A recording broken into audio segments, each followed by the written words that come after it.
Welcome to Kenton's videos. Enjoy the video. You'll start by opening your image and immediately duplicating the layer so you can work non-destructively. Once done, zoom to a comfortable level and make a selection around the area to recolor using the rectangle or lasso tools. Make sure to hide the background copy to compare changes later. Next, name the active layer clearly and set blending to normal.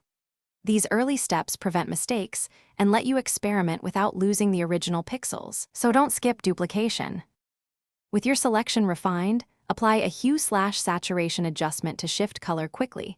Drag hue for new tones and increase saturation only as needed.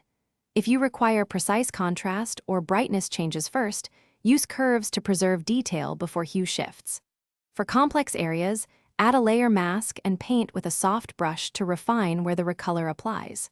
Once satisfied, merge the adjustment with a copy of the layer, and keep the original duplicated layer hidden for comparison and rollback.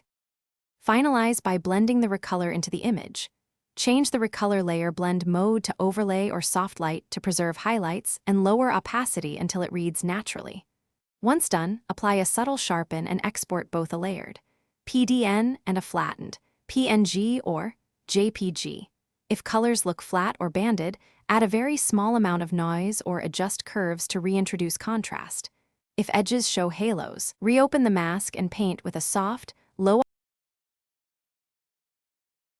Thanks for watching. Consider subscribing if we helped you.